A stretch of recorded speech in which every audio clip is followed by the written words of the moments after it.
Princess, ano nangyari? Bakit ka umiiyak, anak?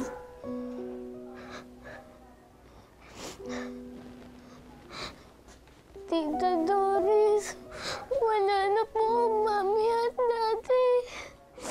Iniwan na po nila ako. Patay na po sila. Ha? Sino may sabi sa'yo niyan? Saan mo nalaman yan? Sa school po. Kanina, kinausap po nila ako. Totoo po ba yun? Di pa naman siguradong patay ang mami at daddy mo, Princess. Kasi ganito kasi yun eh. Meron kasing nangyari sa eroplanong sinasakyan nila. Pero, di ba, baka sakasakaling may mga nakaligtas. Malay mo, mami at daddy mo yung mga nakaligtas, di ba? Talaga po? Kanina nga po, nung sinabi po sa akin yun, hindi po ako naniniwala. Kasi po, nag-promise po ang mami at daddy sa akin na babalik sila eh.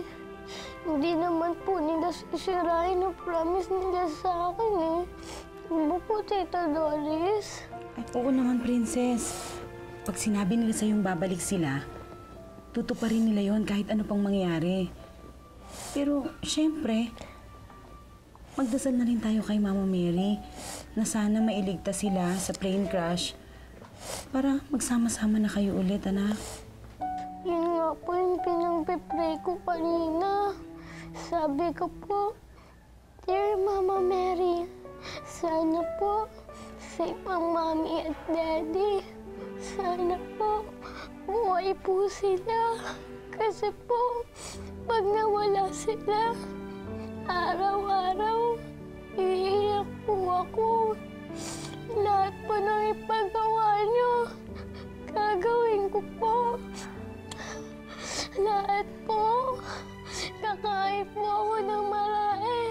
Mag-aaral po ako ng mabuti. Tsaka po, nagiging good girl na ako. Hanggang maging big girl na ako. Tulungan niyo lang po makabalik ang mami at daddy ko. Kasi po, mahal na mahal na mahal na